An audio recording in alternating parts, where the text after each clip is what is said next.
we knew there was a war on. By that time, what was left of us was herded into the cattle trains and shipped to Siberia. It was literally a matter of hours, if not minutes, until our turn. And we were already sitting at the railroad station. This was September 1941, when the German army overran the Ukraine and stopped the exiling, stopped the trains. They stopped the trains. And it was to us as if the Lord had sent us the angels. Here were people who stopped the terror that had been upon us for 25 years, who came and opened the churches for us and said, you can have all the services you want. It was like heaven. My mother, to the day she died, never stopped talking about the wonderful 2 years that she had when the German army came. They took over the houses. We gave them gladly. It was magnificent. And we were absolutely convinced that the Germans had come to save us from communism. And never was there any reason for us to change our minds. Why should we? The Germans were heroes in our eyes. We absolutely believed in Adolf Hitler. We believed in the nature of his struggle, in the merits of his struggle. We had these magnificent German soldiers protecting us. So the beginning was not at all unpleasant. But then it became grim. Then the winter came.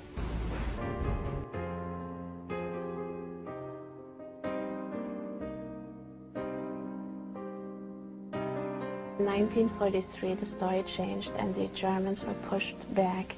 And in the pushback, they moved us with them. And we went willingly. There was no moving at gunpoint. Had we stayed back, the communists would have taken us and executed us or shipped us to Siberia. So we very willingly retreated with the Germans. Food was getting short, the horses were getting sick, the road was getting narrowed, it was extremely cold. When I think of the war, I do not think of hunger so much as of cold. It was always, always cold.